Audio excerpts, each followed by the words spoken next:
చిట్టమ్మ నేనప్పుడు fodder development కోసం సైలేజ్ని promote చేస్తే అది పెట్టుకొని వర్కౌట్ చేసి చేసింది. ఈ మధ్య ఇలాంటి వాళ్ళు చాలా ఇబ్బంది పెడితే ఆ ఇబ్బందుల్లో టెన్షన్లో నేను ఇచ్చిన మెషిన్లోనే పడిపోయి చేయబోయే పరిస్థితికి వచ్చింది. చాలా బాధేస్తుంది. ఇలాంటివన్నీ చాలా సంఘటనలు జరిగాయి. నేను ఎవరిని బ్లేమ్ చేయడం లేదు, కానీ ఇలాంటి వాళ్ళు చాలామంది నష్టపోయే పరిస్థితికి వచ్చారు.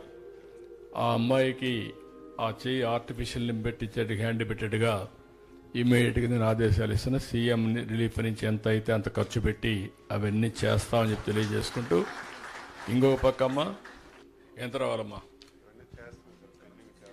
ఎంత ఉంది? 70 లక్షలు. ఓకే, అదే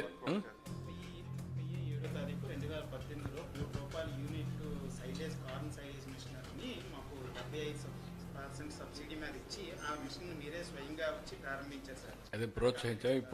ఇప్పుడు ఎంత డబ్బులు రావాలి మీకు? లెక్క ఉందా? ఎంత ఉన్నాయి?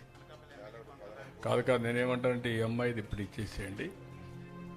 నేను ఇప్పుడే మినిస్టర్ గారికి, సెక్రటరీకి ఆదేశాలు ఇస్తాను, డైరెక్టర్కి ఆదేశాలు ఇస్తున్నా. ఆ బిల్లు ఒకటి తెప్పించి ఇమ్మీడియట్గా ఇది క్లియర్ చేయండి. మిగిలిన కూడా తెప్పించి క్లియర్ చేస్తాం. ఇమ్మీడియట్గా బిల్లు కూడా ఇచ్చేసేయండి. ఆ హ్యాండ్ కూడా చేద్దాం. లేమా ఇమ్మీడియట్గా చేసేయండి. ఓకే అమ్మా, థ్యాంక్ యూ అమ్మా చిట్టమ్మ.